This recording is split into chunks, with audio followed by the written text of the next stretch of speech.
We've all heard about the placebo effect, the instance when you take a medication because you're sick, and later when you're all better, you discovered that the medication was just a sugar pill. The pill did nothing. The healing was done by your mind. It is estimated that half the efficacy of pharmaceutical drugs can be attributed to the placebo. However, the placebo effect can work in both ways. Our mind can actually induce illness, and this is known as the nocebo effect. Every stressful thought is like a dose of a nocebo pill, and this stress literally shuts down the immune system. This is why doctors give stress hormones to a patient who is receiving an organ transplant. The immune system needs to be turned off so that the body won't reject the foreign organ. In modern society, many people are trapped in a cycle of financial debt, fear-mongering on the news, instability in the home, soul-crushing jobs, and toxic social media, and so they are living in a never-ending state of stress, which results in the nocebo effect. Our well-being is a reflection of how we perceive the world. If we gain an understanding over how our emotions affect our biology, then we gain the ability to take back control over our health and come into alignment with our mind, body, soul, genetics, and environment. Today's episode is from the original Gaia series, Rewired, by the wise and powerful Dr. Joe Dispenza. This episode will break down the difference between living in survival and living in creation. You are not a victim of your genetics or environment. You have the capacity to experience reality and transform it. It's time to take our power back. Sit back and enjoy this insightful presentation with Dr. Joe Dispenza.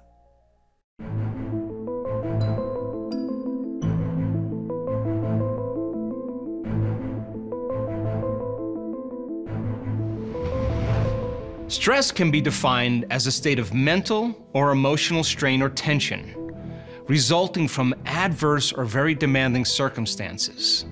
But how do different kinds of stress cause long-term effects on our brain and body?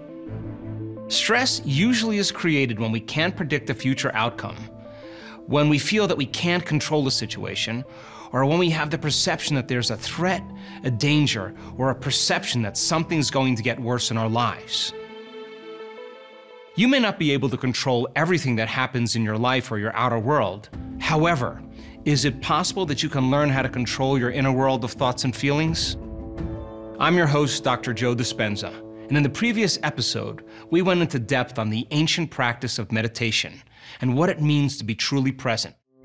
In this episode, we're going to identify different kinds of stress, show you the long-term effects of stress, how it can create illness in your body, and once you understand what stress can do to you, it's my hope that the information you'll learn will empower you to make some important changes in your life.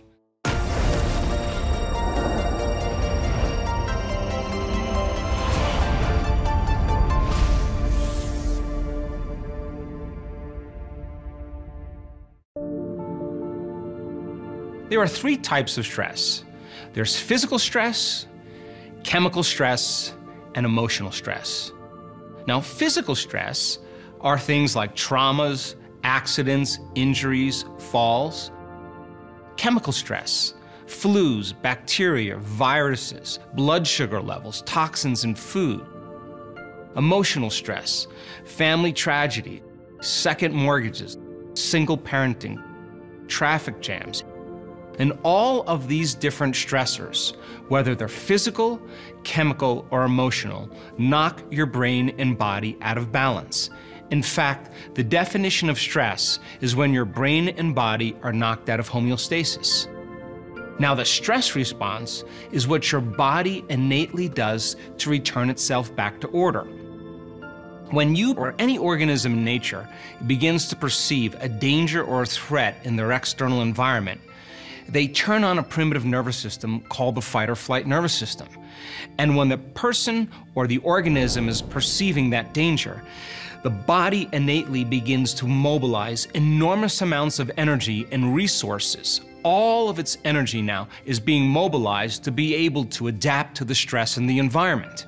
So then we begin to tap the body's vital resources so that we can survive the condition in the outer world.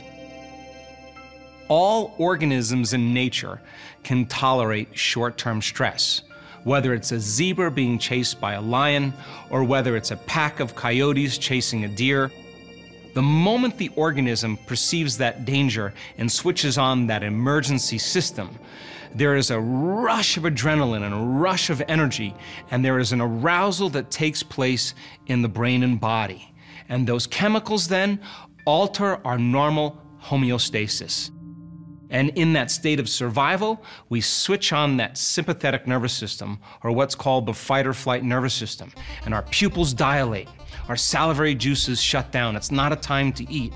Our heart rate increases, our respiratory rate increases, blood is sent to the extremities, and it's shut down in the internal organs because it's a time to run, it's a time to fight, or it's a time to hide. Now, if the zebra or the deer outrun the predator, 30 minutes later, the stress response begins to switch off and the body returns back to balance.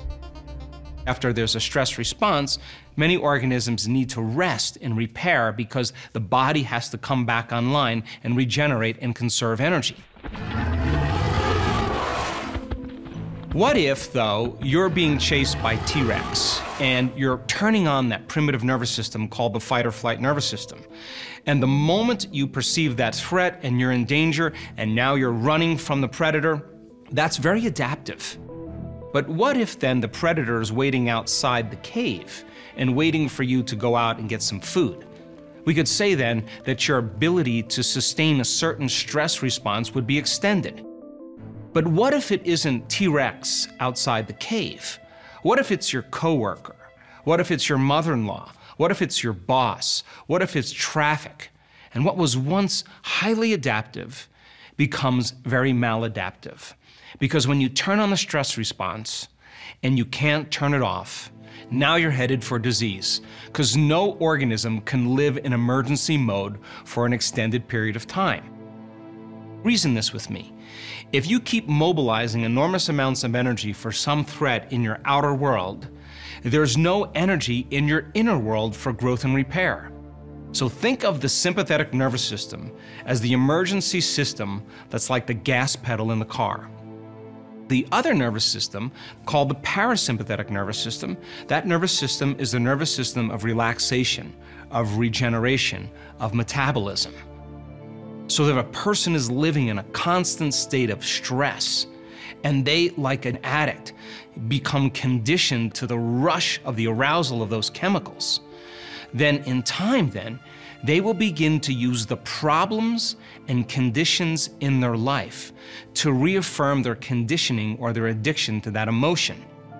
We become so conditioned to these chemicals that, like a drug addict, we need the bad job, we need the poor relationship, we need a difficult situation in our life to keep getting that rush of adrenaline, to keep getting that rush of energy.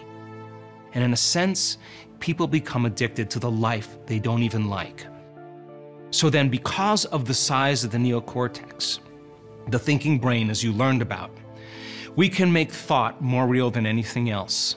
And people can begin to think about their problems. And as they begin to think about their problems, they can turn on the stress response just by thought alone. And we now know that those chemicals can become addictive. And you can turn on the stress response just by thought alone. So then you can become addicted to your own thoughts. So it's a scientific fact that the long-term effects of the hormones of stress push the genetic buttons that create disease. And you can turn on the stress response just by thought alone. It means then that your thoughts can literally make you sick. In so many diseases around the world now are created by the immune system being suppressed, or what we call immune-mediated diseases. Everything from cancer, MS, lupus, rheumatoid arthritis, food allergies, food sensitivities is a compromise in the immune system. So here's the question. If your thoughts can make you sick, is it possible that your thoughts can make you well? Well, we did a research study where we took 117 people, and we wanted to measure their cortisol levels, which is the stress hormone, and another chemical called IgA, immunoglobulin A. It's your body's primary defense against bacteria and viruses. So as cortisol levels go up, and you're mobilizing enormous amounts of energy for some threat in your outer world, the immune system dials down. And now the immune system becomes compromised because all of the energy is going for a threat in the outer world. Our immune system becomes suppressed, so typically IgA levels go down. So we measured the cortisol and IgA levels, and we put them through 4 days of training. And we asked them to trade emotions like anger and frustration and hatred and violence and aggression and competition and fear. Those are all the chemicals that are derived from the stress hormones. We asked them to trade those survival emotions for elevated emotions, heartfelt emotions like gratitude, appreciation, kindness, care, love for life, a joy for existence. And all we wanted them to do for 10 minutes a day was open their hearts and begin to feel those elevated emotions. At the end of 3.5 days, we went back and we remeasured those same values.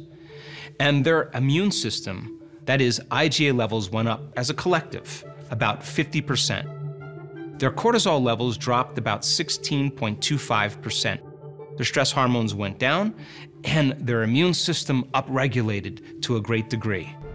That means then, when you begin to make a change in the way you think and the way you feel, and you begin to change your attitude, and you begin to open your heart again and feel an elevated emotion, it is those elevated emotions that begin to restore and repair the immune system.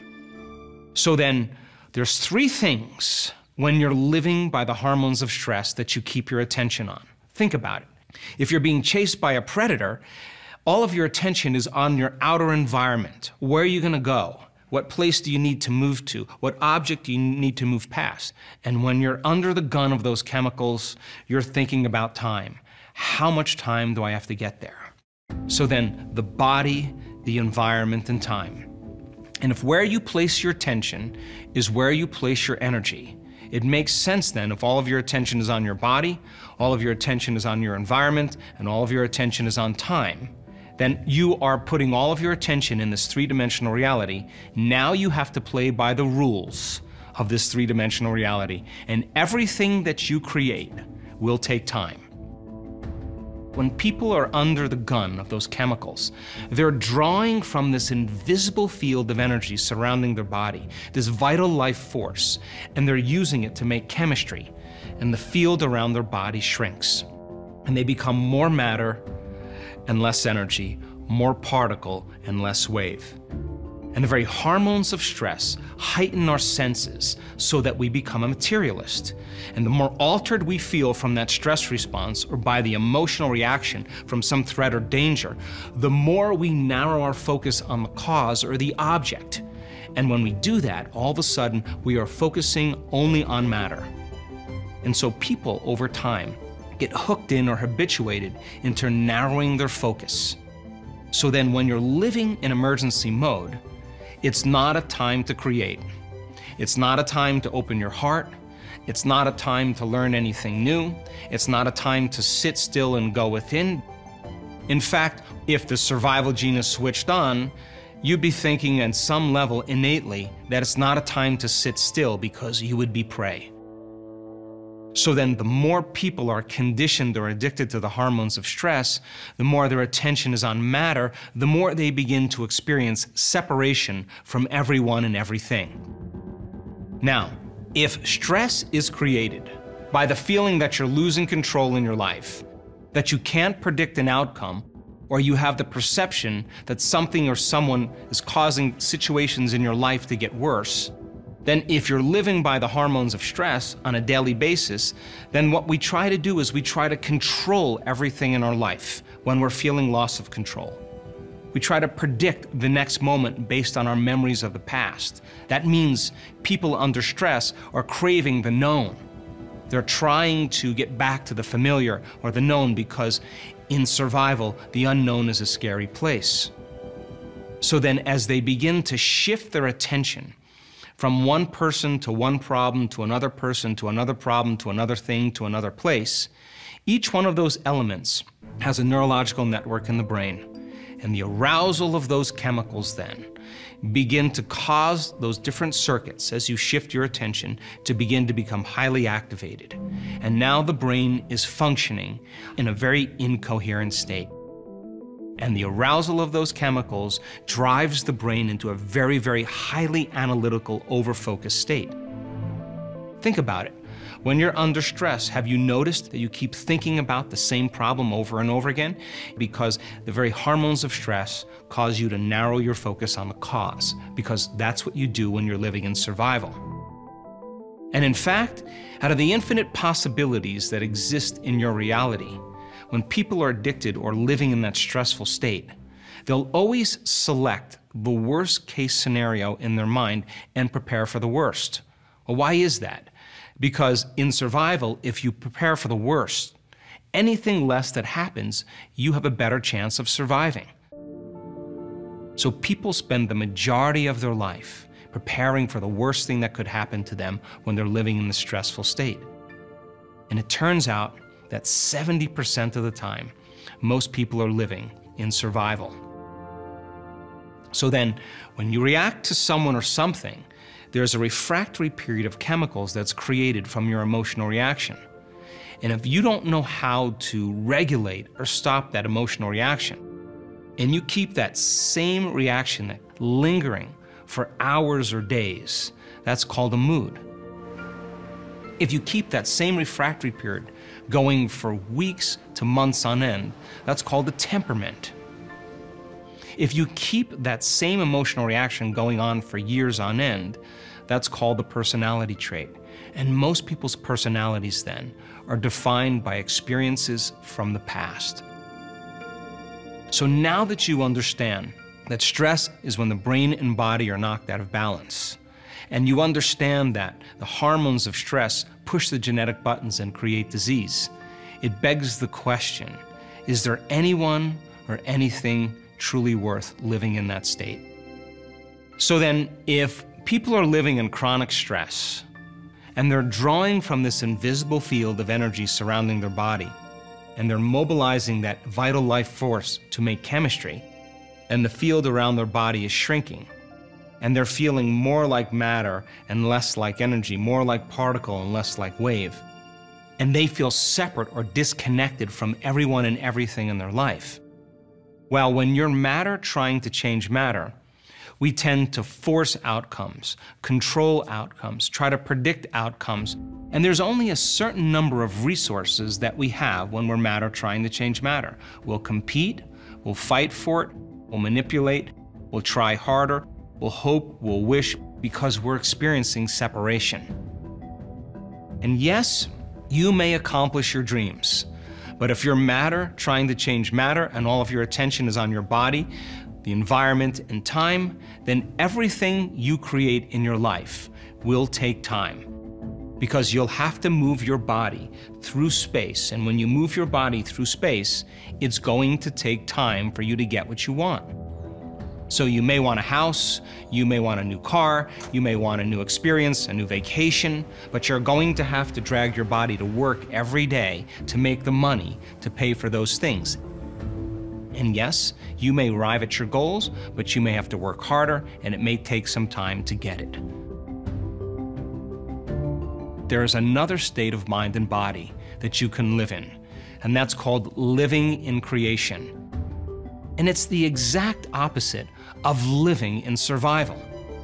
If the hormones of stress create incoherence in the brain, as well as incoherence in the heart, what we've found is that when people are living by those states, what if they had the ability to go from a narrow focus, or what's called a convergent focus, to what's called a divergent focus, or a broad focus, or an open focus?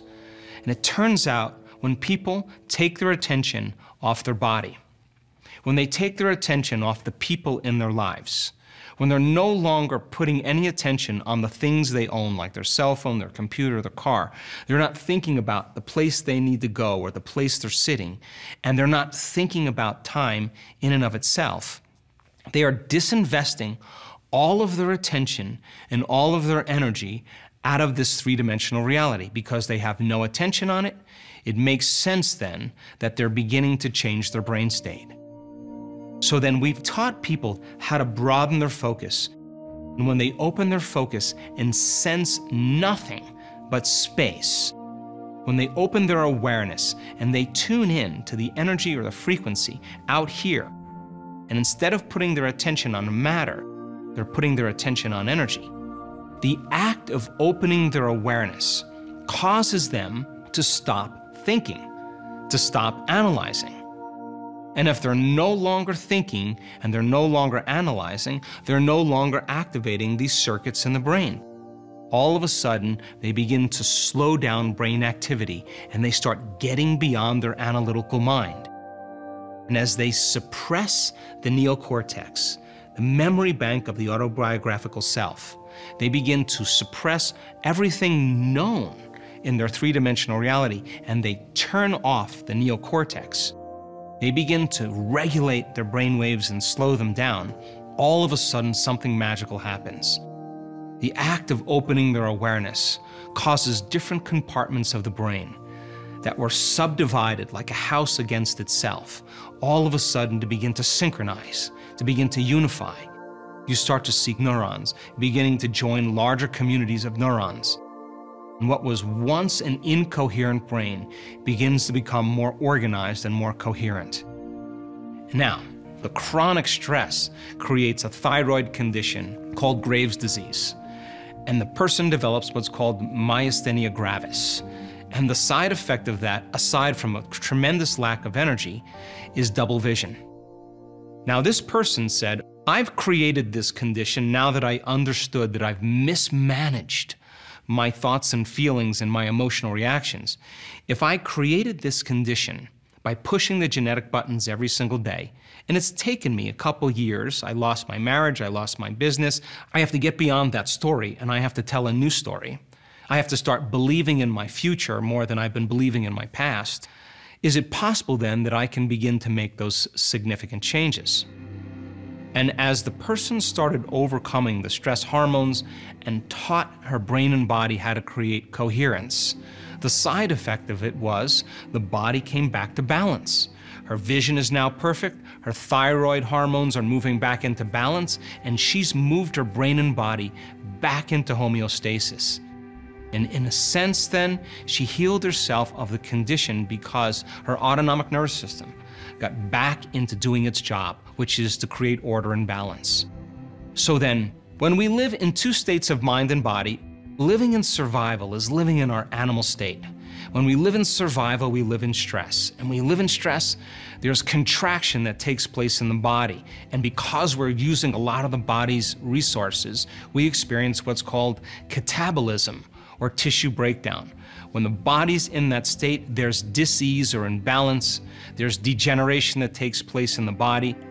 The emotions of fear, anger, sadness are the primary emotions of survival. The self comes first. When you're living in that state, all of your attention is on your environment, all of your attention is on your body, all of your attention is on time. There's always energy lost in the system. We're living in emergency mode. We're narrow-focused or object-focused.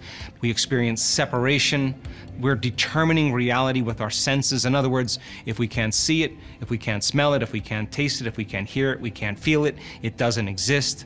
We're living by cause and effect. We're waiting for our environment to change to give us the relief from the discomfort that we're feeling inside of us. In survival and in stress, we don't see many possibilities because it's not a time to create. The brain and heart function in a very incoherent state, and in survival, we are craving the known because the unknown is just too much of a scary place. Now, when we begin to create the creative state, we could call that the divine aspect of us. In creation, the brain and body move back into homeostasis. There's an expansion of energy, a release of energy from the tissues. The body goes into anabolism or tissue repair.